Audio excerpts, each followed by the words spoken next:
Gingrich on a very, very big night for him. Luis, Dan and Luis.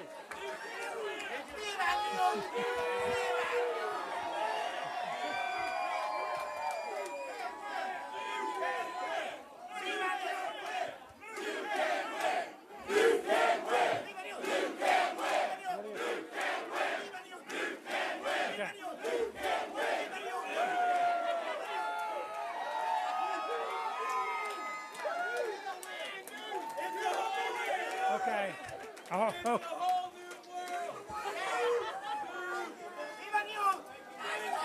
Okay.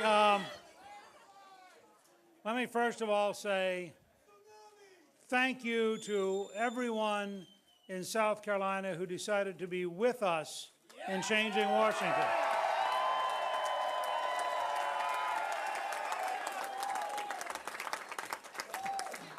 Callista and I are particularly happy to have our daughters, our son-in-laws, my two chief debate coaches, Maggie and Robert, who are both right here.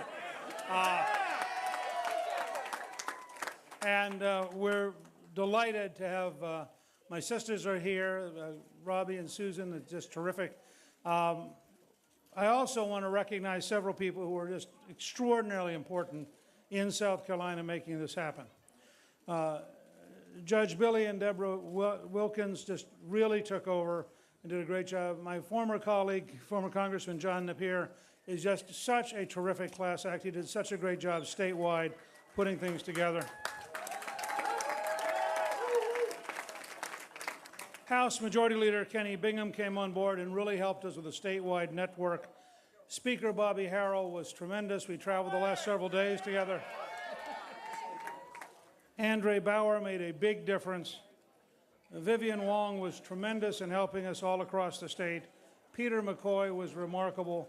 And finally, I just want to say that we had a team on our staff who worked endless hours week after week. They did a great, great job.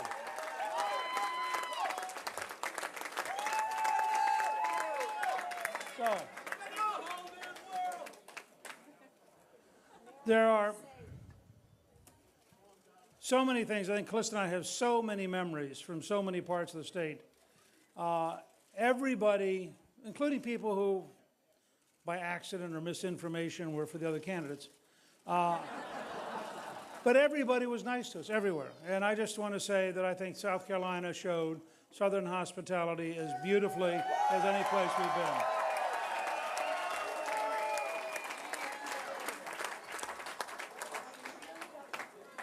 I also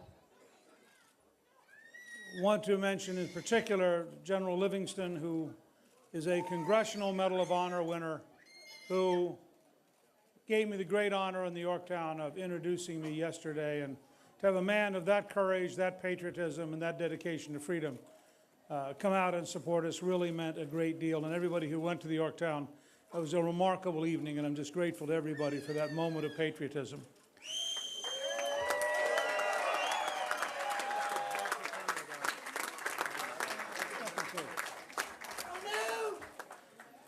That is the biggest thing I take from the campaign in South Carolina is that it is very humbling and very sobering to have so many people who so deeply want their country to get back on the right track.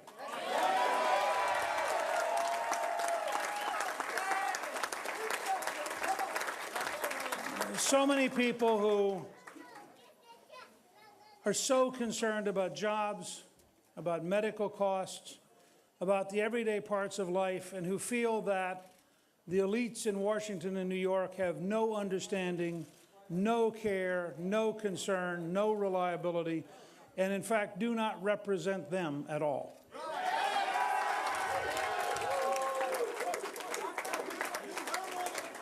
In the two debates that we had here in Myrtle Beach and then in Charleston, where people reacted so strongly to the news media, I think it was something very fundamental that I wish the powers that be in the news media would take seriously.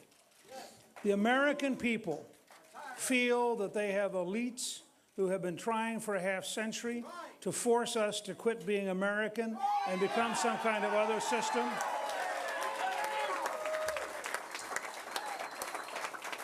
And the reaction, people completely misunderstand what's going on. It's not that I am a good debater. It is that I articulate the deepest felt values of the American people.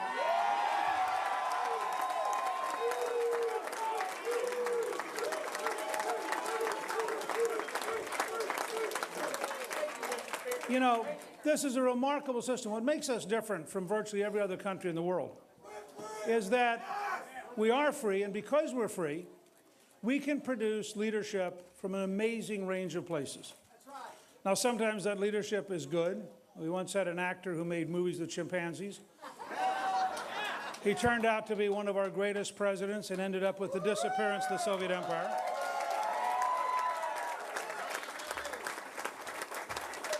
We once had a peanut farmer nuclear physicist. He didn't turn out to be quite as good. But the genius of America is that you can come from any background. I watched tonight the fine speeches of the other three candidates on our side.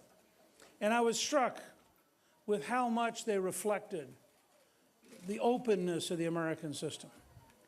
You know, Rick Santorum showed enormous courage in Iowa when he had no money, nobody covered him, and he just kept campaigning.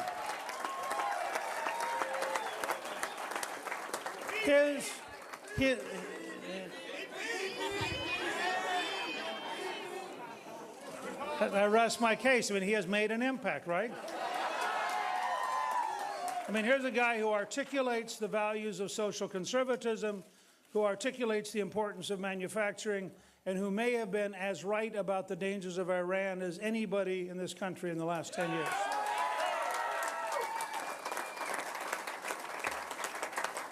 And then as a further example of how wide open our system is, you have Dr. Ron Paul, who on the issue of money and the Federal Reserve has been right for 25 years.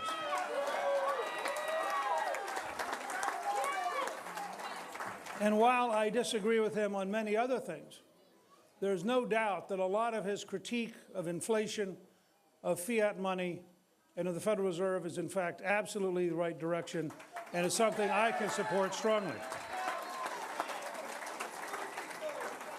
And finally, Governor Romney, with whom I disagree on many issues, is nonetheless a good example of America. He's hardworking. He has been very successful. He has organized large systems. He did a terrific job at the Winter Olympics. And the fact is, if you look at the four of us, we are proof that you can come from a wide range of backgrounds, and in America, you have a chance to try to make your case no matter what the elites think in New York and Washington.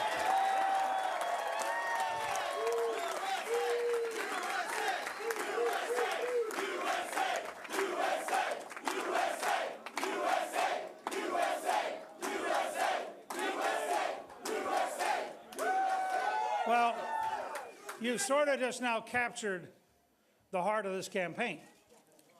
The fact is, we want to run not a Republican campaign, we want to run an American campaign.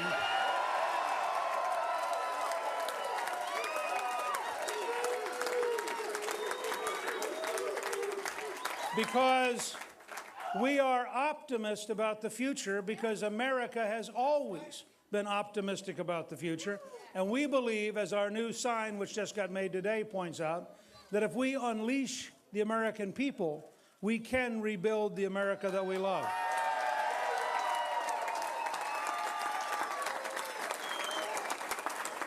Now, I believe, and Calista and I decided to run because we, after a year of conversation, concluded that this is the most important election of our lifetime. If Barack Obama can get reelected after this disaster,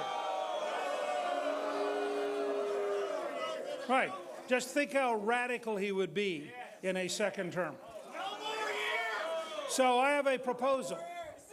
With your help, we are now moving on to Florida and beyond.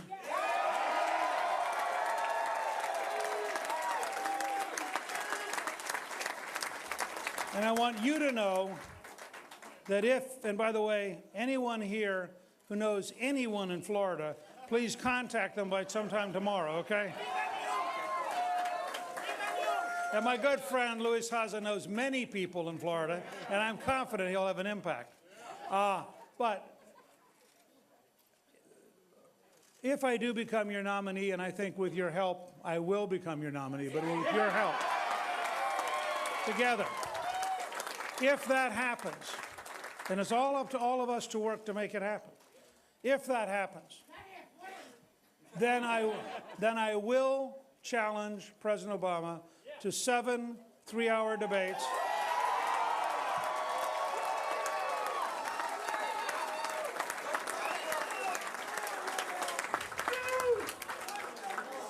To be fair, I don't want you to be disappointed, but I already have conceded that he can use a teleprompter if he wants to. After all, if you had to defend Obamacare, wouldn't you want to be able to use a teleprompter? Now, there are a number of key issues that we have to talk about with the president. I'm going to get there in a second. I believe this campaign comes down to economics, including jobs, economic growth, balancing the budget, the value of money. Comes down to national security, what threatens us and what we have to do about it. But the centerpiece of this campaign, I believe, is American exceptionalism versus the radicalism of Saul Alinsky.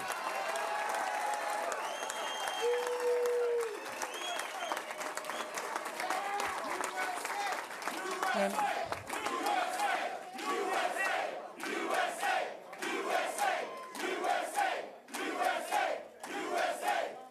well, you know, there's a lot to just doing that, because the fact is, what we are going to argue is that American exceptionalism, the American Declaration of Independence, the American Constitution, the American Federalist Papers, the founding fathers of America are the source from which we draw our understanding of America. He draws his from Saul Alinsky, radical left-wingers, and people who don't like the classical America.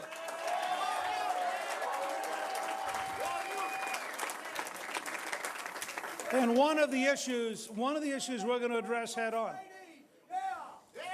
She would be a great first lady, and with your help, she will be a great first lady. One of the key issues, and I'm prepared to take this straight at the president and frankly straight at the elite media. One of the key issues is the growing anti-religious bigotry of our elites.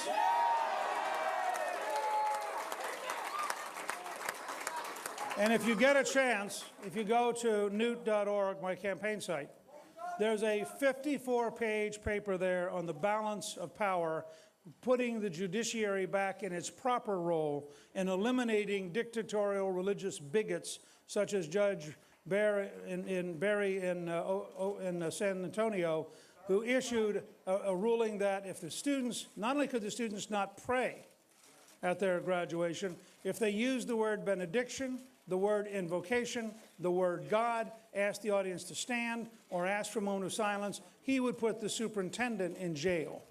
Now, we don't have speech dictatorship in America by anti-religious bigots, period.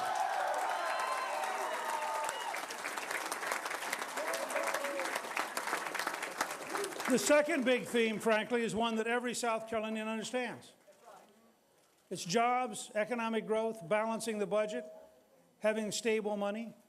And let's be very clear, and again, this makes some of the elite media nervous. President Obama has been, historically, the most effective food stamp president in American history. I worked with Ronald Reagan to create jobs, and 16 million jobs were created by the American people in the 1980s. I worked with Bill Clinton, a Democrat, to create jobs, and 11 million jobs were created by the American people during the 4 years that I was Speaker. I would like to be the best paycheck president in American history. And I want to go into every neighborhood of every ethnic background in every part of the country and say to people very simply, if you want your children to have a life of dependency and food stamps, you have a candidate, it's Barack Obama. If you want your children to have a life of independency and paychecks, you have a candidate, it's Newt Gingrich. And I'll bet you we have votes everywhere.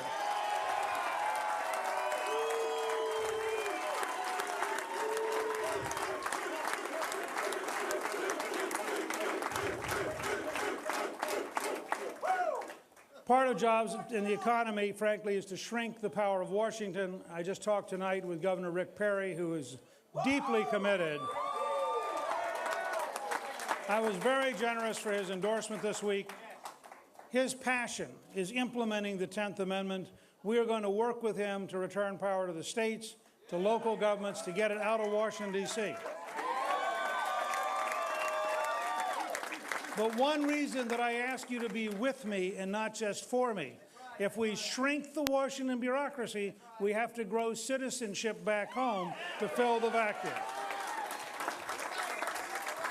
I am also committed to getting back to a balanced budget, and since I am the only Speaker of the House in your lifetime to have helped create 4 consecutive balanced budgets, I think I can tell you as President, I will work very hard to get back to a balanced budget as rapidly as possible, and then to run a surplus to pay down the debt so no Chinese leverage exists on the United States by having our debt.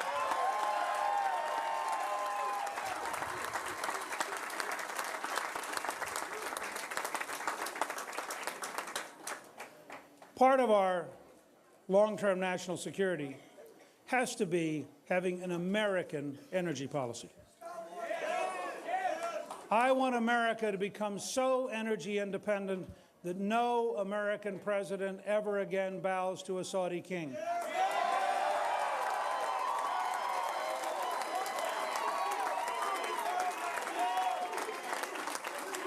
And let me give you an example of a common sense conservatism that solves problems. You have well over $29 billion of natural gas offshore. And as president, I will authorize on the very first day the development of it. That natural gas offshore will create jobs that in Louisiana average $80,000 apiece. In addition, it generates royalties. Part of the royalties should be used to modernize the port of Charleston, which affects 1 out of every 5 jobs in South Carolina.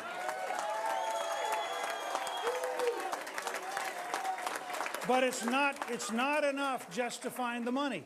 The Corps of Engineers' current bureaucracy is so long and so stupid that they currently take 8 years to study, not to do the project, to study the project. We fought the entire Second World War in 3 years and 8 months. Now, if you can beat Nazi Germany, Fascist Italy, and Imperial Japan in 3 years and 8 months, it is almost unimaginable that it now takes 8 years to study the project.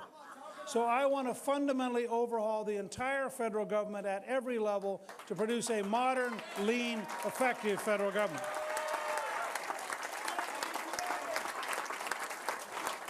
Let me also say that the president's decision to veto the Keystone Pipeline, you know, you have to wonder how out of touch with reality this administration is. It's one thing to say that they can't play chess at the White House. It's another thing to say they can't play checkers at the White House. But if they can't play tic-tac-toe, the president says, no, we don't want you to build a pipeline from central Canada straight down with no mountains intervening to the largest petrochemical center in the world, Houston, so that we would make money on the pipeline, we'd make money on managing the pipeline, we'd make money on refining the oil, and we'd make money up in the ports of Houston and Galveston shipping the oil. Oh no, we don't want to do that because Barack Obama is taking care of his extremist left-wing friends in San Francisco. They think that'll really stop the oil from getting out. No, what Prime Minister Harper, who by the way is a conservative and pro-American, what he has said is he's going to cut a deal with the Chinese and they'll build a pipeline straight across the Rockies to Vancouver. We will get none of the jobs, none of the energy, none of the opportunity. Now, an American president who can create a Chinese-Canadian partnership is truly a danger to this country.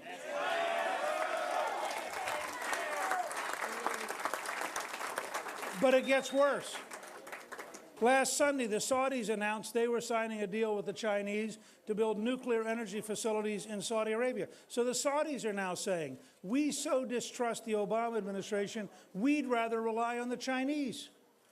The Iranians, for 2 weeks, taunt us with exercises aimed at closing the Straits of Hormuz, and the Obama administration answer is to cancel military exercises with Israel because we don't want to provoke the Iranians. President Obama is a president so weak that he makes Jimmy Carter look strong. Let me just say that I believe the debate we're going to have with President Obama over the next 8 or 9 months, the outlining of the two Americas, the America of the Declaration of Independence, the America of Saul Alinsky, the America of paychecks, the America of food stamps, the America of independence, the America of dependence, the America of strength in foreign policy, the America of weakness in foreign policy.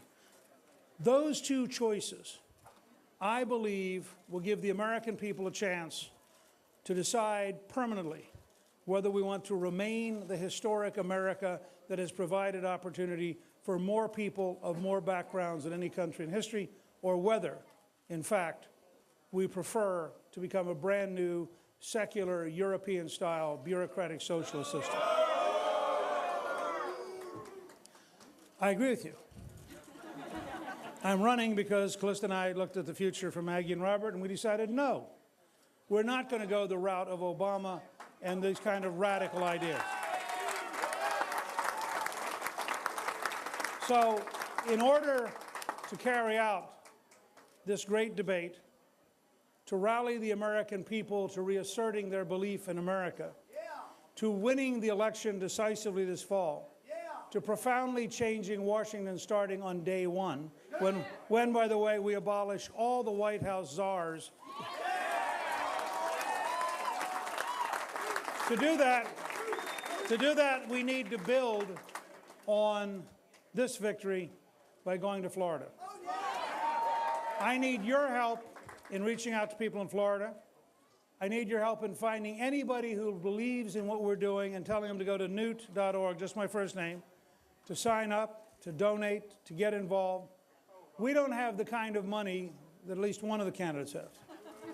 But we do have ideas, and we do have people. And we proved here in South Carolina that people power with the right ideas beats big money. And with your help, we're going to prove it again in Florida. Thank you, good luck, and God bless you. Former Speaker Newt Gingrich, with a big win in South Carolina, says it's not that I'm a great debater. He said I'd articulate the deepest felt values of the American people. He then went on to list positive attributes of the other candidates.